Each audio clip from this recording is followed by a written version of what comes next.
I am a mother, and I am an artist. And the two, they don't always get along. They don't always play nice. In fact, sometimes they don't even like each other. Actually, they try to fuck each other over a lot. You're a bitch. You're a bully.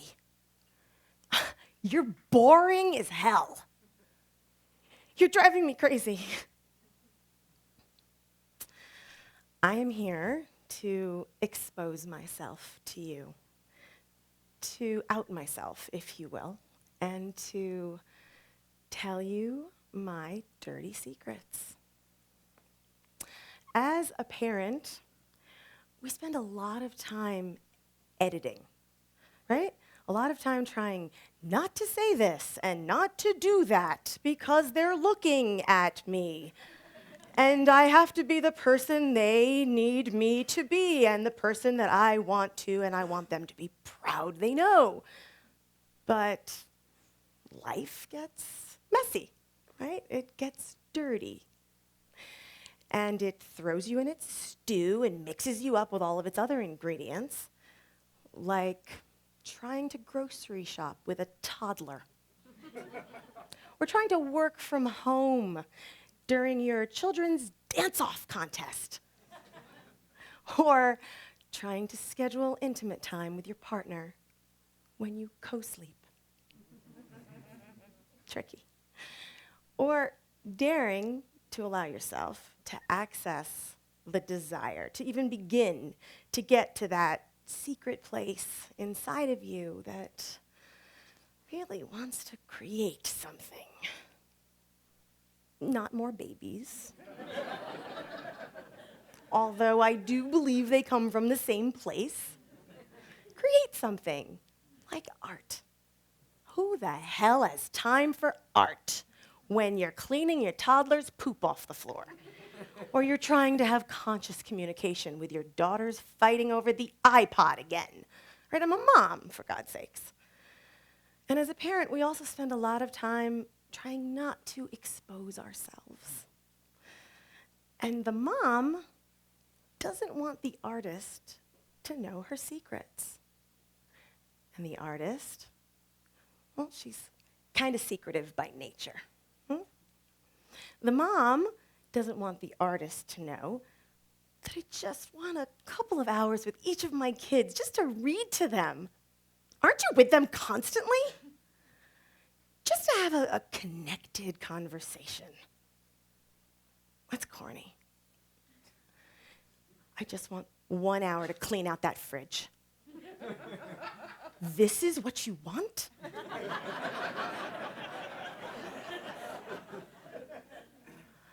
I just want to change the sheets and curl up for a nap. You ask for so little. And the mom, the artist, doesn't want the mom to know that I just want to escape to a cafe and stare out the window and drink expensive coffee. Wasteful. I just want to feel myself stirring in the world. That's pathetic. Just so that something, the seed of an idea, might take root and that it might cast its shadow of creation over the horizon, somewhere between mind and body. I don't have time for poetic nonsense. But that artist, she's relentless. She will scratch and claw and yell, and if you're anything like me and you have no time to listen, she will start to scream, "Get me the fuck out of here!" And the mom will look the artist up and down. You look like a hooker.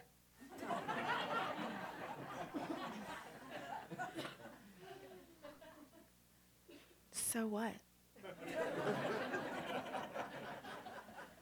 So what? I have kids here. You're gonna wreck everything. No one can take you seriously. Says who? Says everyone. You're in hot pants, for God's sakes. Have you heard of self-respect? This is me respecting myself. I look damn good. This is the best you can do? It's what I enjoy. Have you heard anything about joy? Your mouth is very tense. Oh, no. No, don't give me this shit about me giving up my life for my kids and becoming my mother. I haven't done that. Oh, no. I am a whole person. I balance. I make sure we have date night. I meditate. I've been to therapy. I have been through childbirth, days and days of childbirth.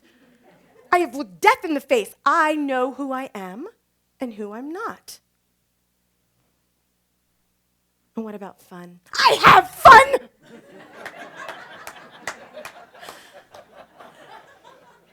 I see. And what about that itch in the back of your chore-addled brain?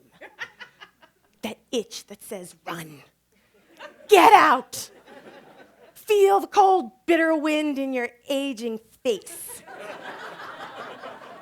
Before it's too late. Huh? And what about that pull you get down deep in your groin when you hide the chocolate? And what about that heat that rises into your head when at 2 a.m. you finally find that exact piece of porn that gets you off? No one has to know that you like you. Shut up!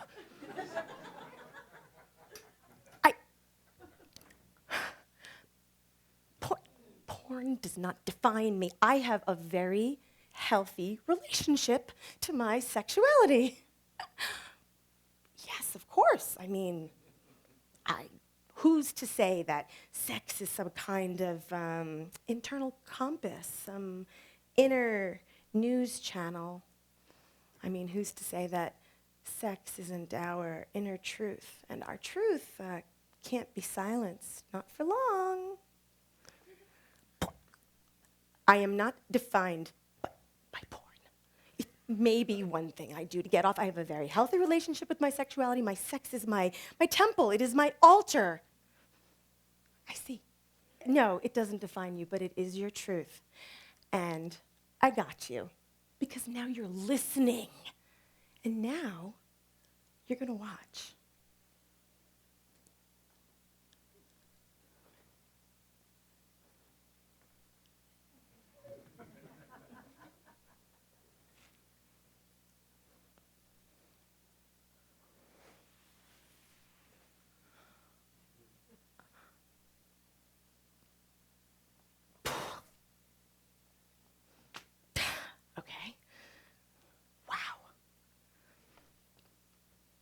When I was 9, 10 years old, a little kid, I used to dance by myself in my room in front of that mirror. My parents would be cooking dinner or at the grocery store doing something utterly boring, and I would dance.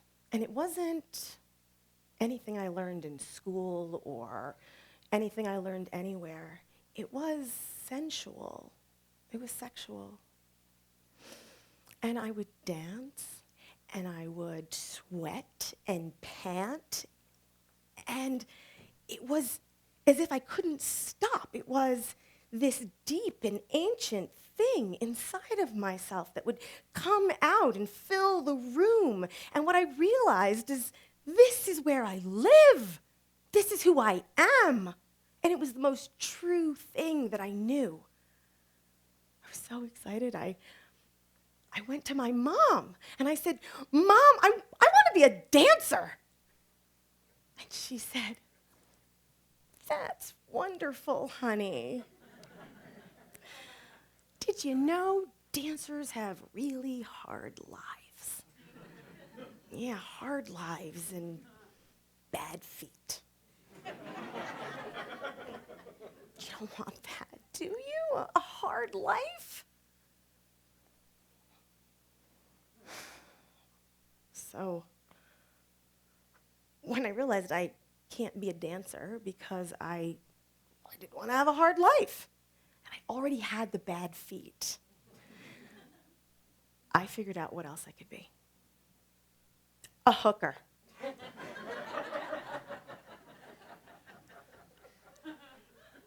Yeah, I wasn't going to hook anyone. They were going to come to me because hookers went out on dates for a living, right? And plus, I didn't like the word hooker. Prostitute sounded more professional. Call girl, better, but high-class call girl. That's where it was at. I know, totally inappropriate, right? What the hell does a 10-year-old girl know about being a prostitute? I grew up middle class. I took vacations in Florida. I went to private school. But I did watch TV.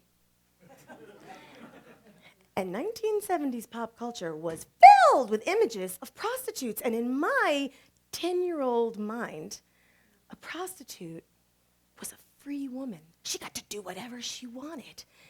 And when I looked around my world, all the women that I knew were either chained to a stove or miserable at their jobs and covering their scowl with a frosty smile.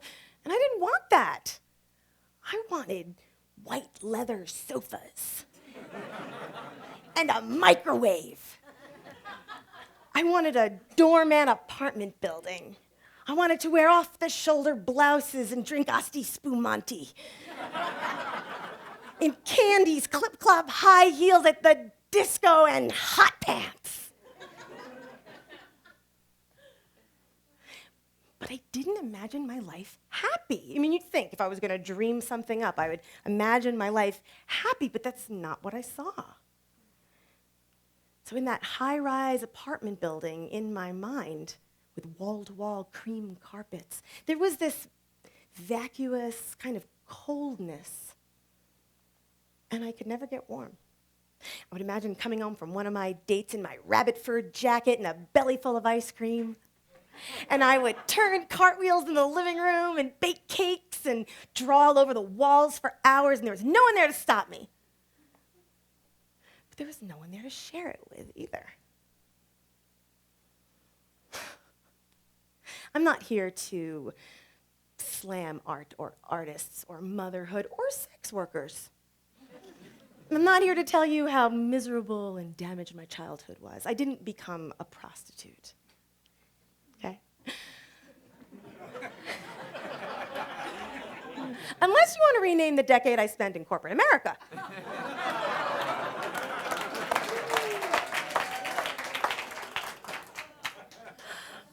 So I didn't become a prostitute, but I did figure out that my artist went into hiding when I shut her up.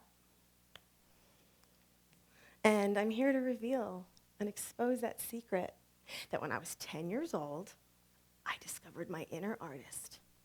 And she looks like a hooker. And it's taken me almost 30 years to let her live and to love her for the fierce, sharp-tongued, wise woman that she is.